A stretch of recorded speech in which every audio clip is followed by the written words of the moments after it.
जैसे ही पार्थिक ने phone receive करके रखा था, दूसरी तरफ से लगभग 55 साल के एक आदमी की आवाज़ आती है जो कि वार्निंग टोन में कहता है, पार्थिक, उस जगह से निकलो, तुम्हारा भाई तुम्हें तुम्हें ढूंढता हुआ यहाँ तक पहुँचा है।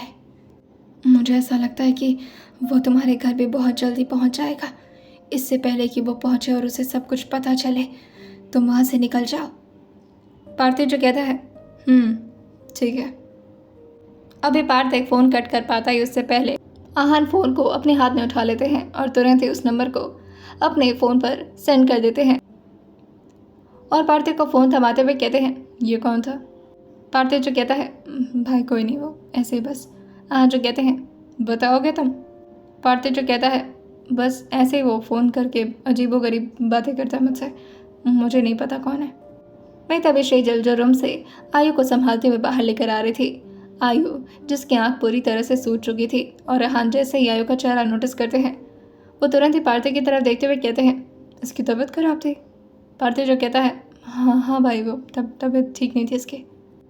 शेजल जो कहती है, झूठ क्यों बोल रहे हैं आप? तबीयत खराब करने का रीज़न भी तो आप ही है ना? पार्थिक जो जैसे ही शेजल की आवाज़ सुनता है, वो काफ़ी गुस्से में कहता है, भाभी प्लीज़, आप मेरे सामने इस तरह की बातें मत किया करिए। आहान जो इस तरह से पार्थिक के मुंह से टोन सुन करके काफ़ी गुस्से में आ जाते हैं और अपनी मुट्ठी को कस के बंद करते हुए कहते हैं, पार्थिक, वॉच योर टोन, मेरी बीवी से बात कर रहे हो तमीज़ से। पार्थिक जो कहता है, तो भाई ये भी तो मेरा और मेरी फियांसी का मामला है ना, आप लोग क्यों बीच में आकर के इंटरप्ट कर रहे हैं? आहान जो अपनी एक बाँह चढ़ाते हुए कहते हैं, तुम्हारे मैटर में मैं इंटरप्ट कर रहा हूँ पार्थिक? पार्थिक जो कहता है, अब इसे इंटरप्शन ही कहेंगे ना, हम लोग यहाँ पर प्राइवेसी में रह रहे थे और आप लोग आकर के। आहान जो कहते हैं, तुम्हारी प्राइवेसी ख़राब कर दी हमने, राइट? पार्थिक जो कहता है, एग्जैक्टली भाई, आपने ख़राब कर दी प्राइवेसी, और वैसे भी हमें इंडिया जाने का कोई शौक़ नहीं है। आहान जो कहते हैं, तुम्हें जाना हो तो जाओ, वरना मत जाओ, लेकिन आयु हमारे साथ चलेगी।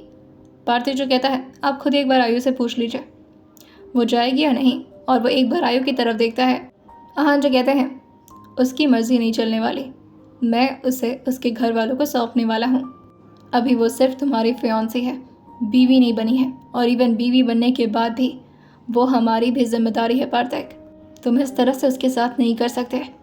क्या हालत कर दी तुमने उसकी? पार्थिक एकदम से खड़ा होता है और वहीं टेबल पर आकर के आहान के सामने बैठते हुए कहता है, रियली भाई, आपको अब जा कर के फ़र्क पड़ रहा है कि मैं अपनी फियांसी के साथ क्या कर रहा हूँ?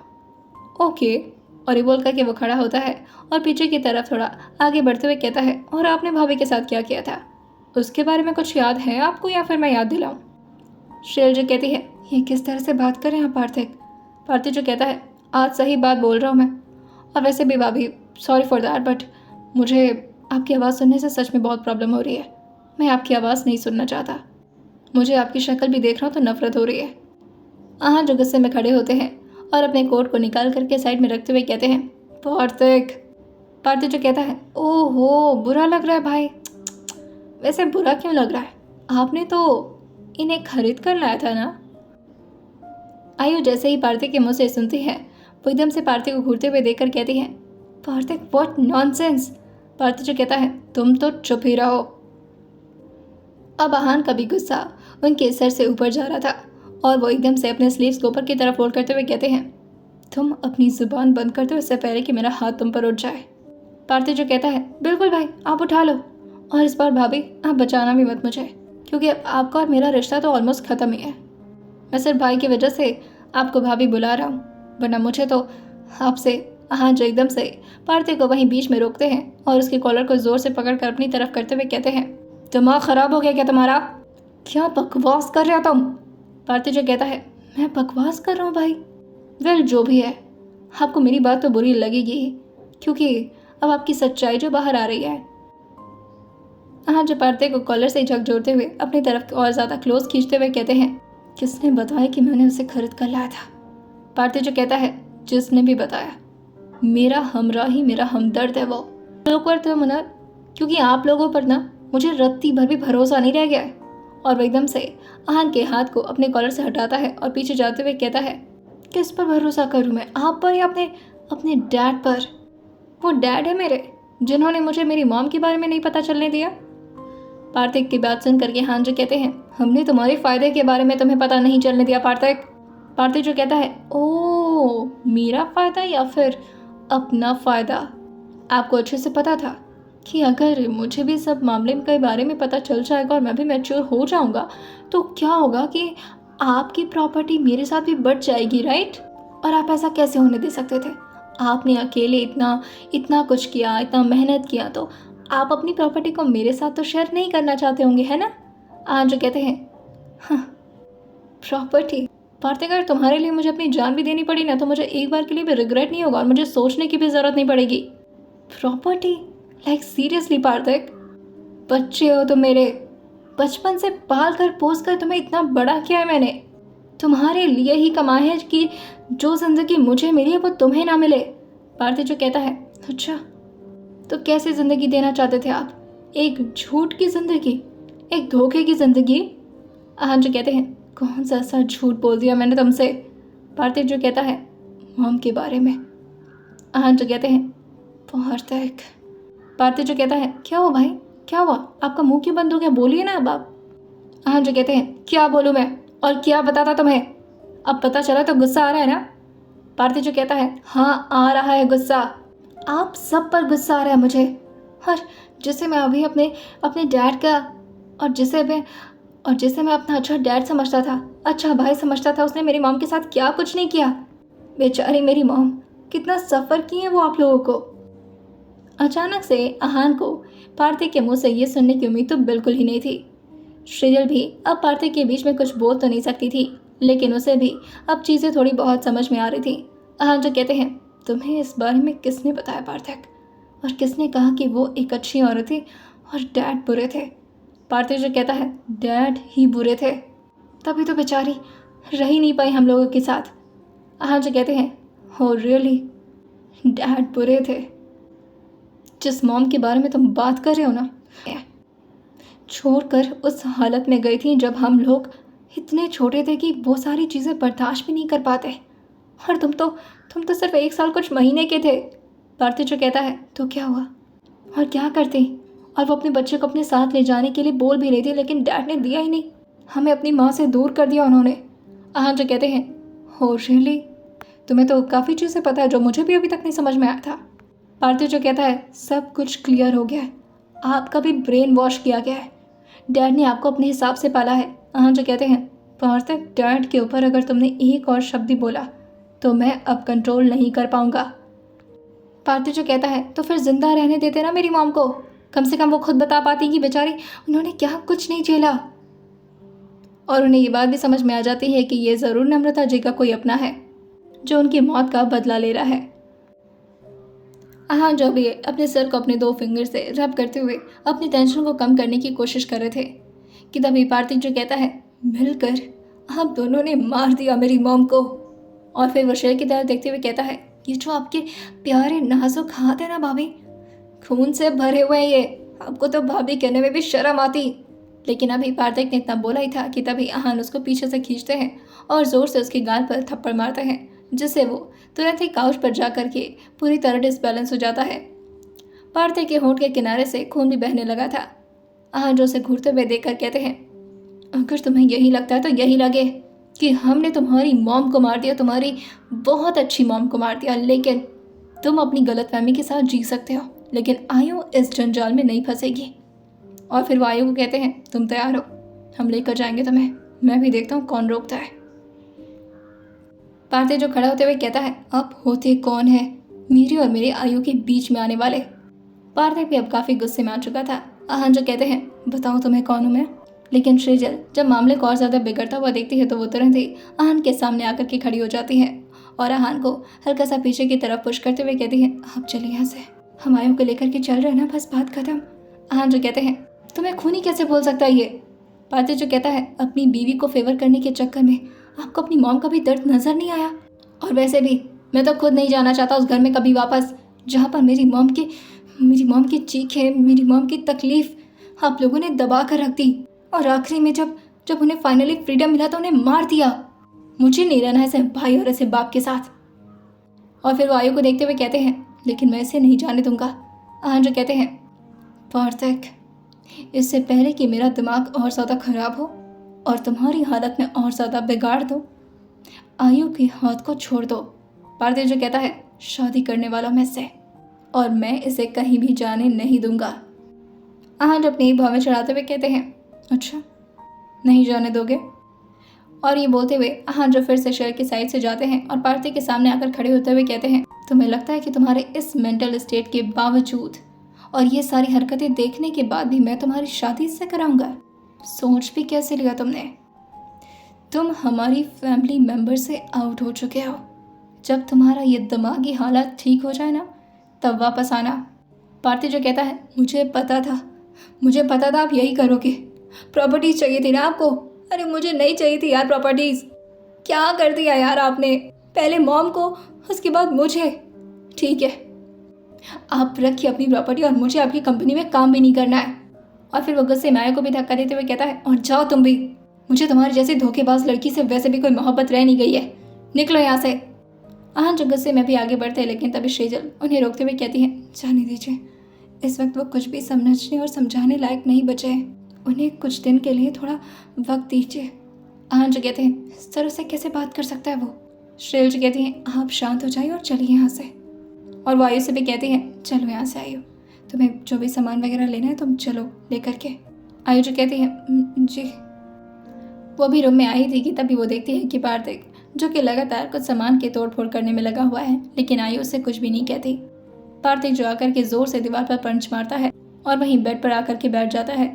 आयु जो उसे पूरी तरह से इग्नोर करते हुए अपने सामान को पैक करना शुरू कर चुकी थी और वो अपना फ़ोन अपने हाथ में लेती है और बिना एक बार भी पार्थिव को देखे वो तुरंत ही वहाँ से बाहर निकल जाती है।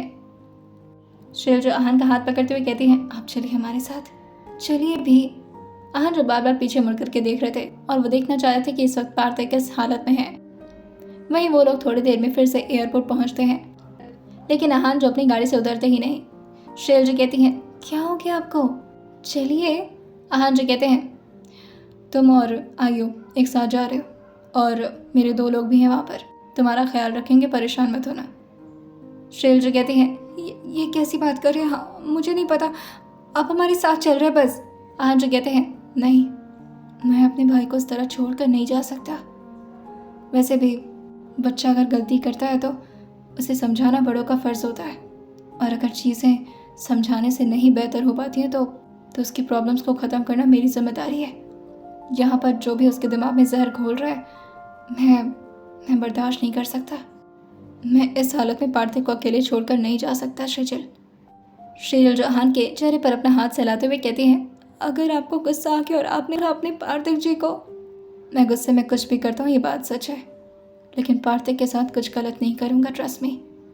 तुम जाओ यहाँ से और आयु का बहुत ख्याल रखना। आयु जो बाहर निकल चुकी थी, वहीं उन लोग का सामान जो कि अंदर ले जा कर के रखा जा रहा था। श्रेयल जो कहती हैं, आप मैं आपको बहुत मिस करूँगी, जल्दी वापस आएगा और हो सके तो पार्थिव जी को लेकर आइएगा। और फिर वो जोर से आहन को हक करते हुए कहती है, और मुझे पुराने वाले पार्थिव वापस चाहिए, जो मुझसे प्यार से बात करते थे।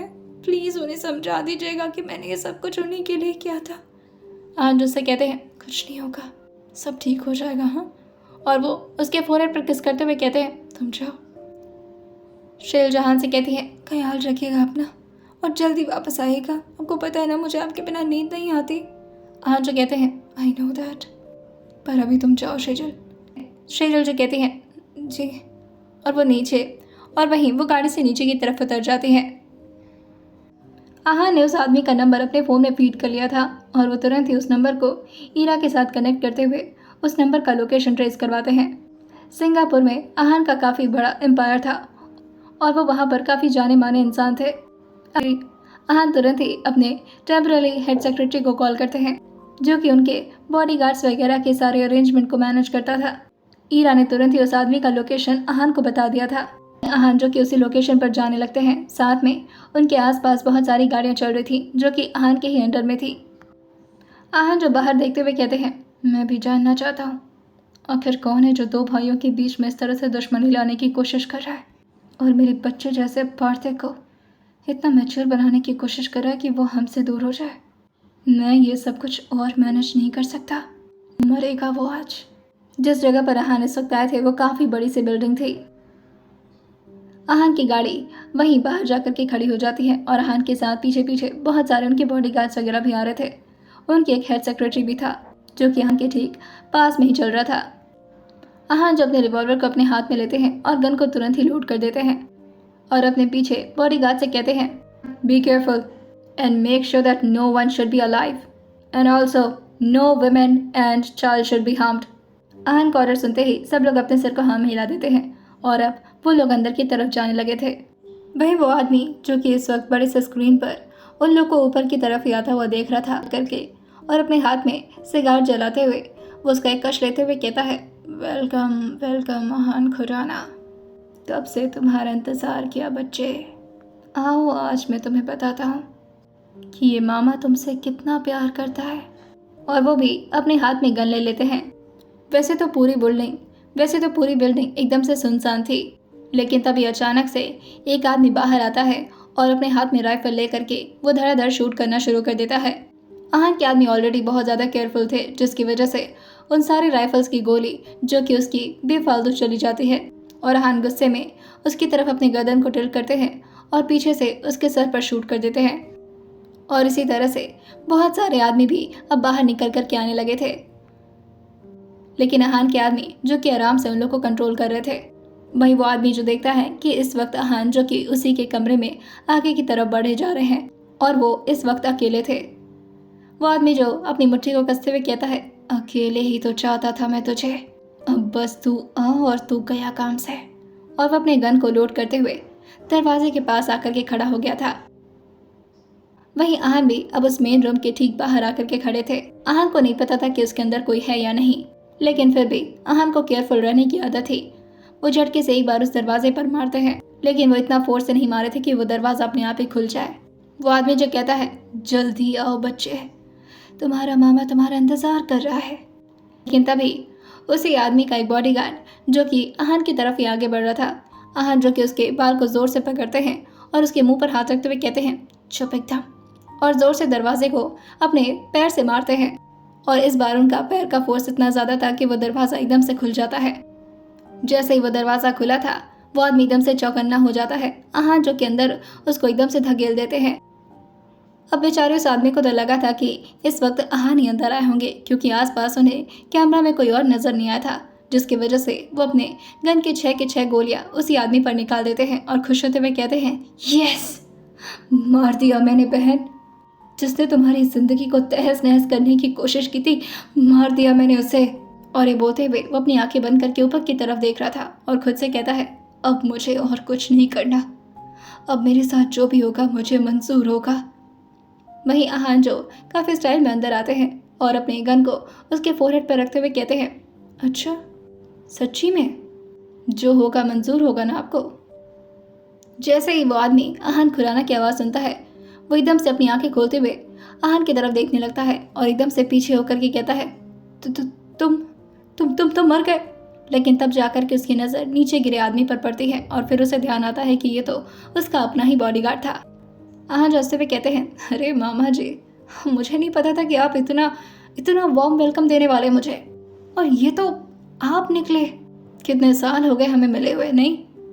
वो आदमी जो कहता है, याद हूँ मैं तुम्हें। आहान जो कहते हैं, हाँ, आपको कैसे भूल सकता हूँ मैं, मामा हैं आप हमारे। वैसे ये कुछ वैसा सीन नहीं हो गया जो, अरे वो कौन से मामा थे वो, कंस। वो आदमी जो कहता है, नहीं, देखो बेटा, इस तरह से तुम मुझे मार नहीं सकते। वो आदमी जो कि बस इसी वक्त का वेट कर रहा था कि किसी भी तरह से कोई उसका बॉडीगार्ड जो कि आकर के उन्हें बचा ले, और वो तुरंत ही पीछे जाता है और टेबल पर अपने बेल को ज़ोर ज़ोर से बजाने लगता है। आहान जो कहते हैं, कोई फ़ायदा नहीं है, कोई नहीं आ पाएगा आपके पास, क्योंकि जब मौत आसपास घूमती है ना, तो बचाने वाला कोई नहीं आता। और वो उनके सामने काफ़ी जल्दी में आगे बढ़ते हैं और उनको वहीं पीछे धक्का देते हुए उनके चेयर पर बैठाते हुए कहते हैं, बहुत गेम खेलने का शौक है ना, मेरे भाई को मेरे खिलाफ भड़का दिया, मेरे बच्चे जैसे पार्थिक को मुझसे अलग करने की कोशिश की, उसे अपनी फैमिली से दूर कर दिया। वो आदमी जो कहता है, मुझे पता है कि पार्थिक तुम्हारी कमज़ोरी है, और अगर वो तुमसे अलग हो जाएगा तो तुम पूरी तरह से टूट जाओगे आहान खुराना। आहान जो कहते हैं, भाई है वो मेरा, उसे संभालना मेरी जिम्मेदारी है, उसे खुद से अलग कैसे कर सकता हूँ मैं। और फिर वो जोर से उस आदमी के गले को पकड़ते हैं और दबाते हुए कहते हैं, अब अपनी मौत को एंजॉय करो और अपनी बहन के पास जाकर के आराम से बातें करना और बताना उन्हें कि आहान खुराना ने तुम्हें भी मार दिया। और ये बोल करके आहान जो कि उसके फोरहेड पर तुरंत ही शूट कर देते हैं। आइए जानते हैं अब किस तरह से पार्थिक दोबारा से मिल पाएगा अपनी फैमिली से और क्या हो पाएगी इस कहानी की हैप्पी एंडिंग। आइए जानते हैं इसे आने वाले एपिसोड में और सुनते रहिए सोल्जर डबल बॉस सिर्फ और सिर्फ स्टोरी विद सौम्या के साथ।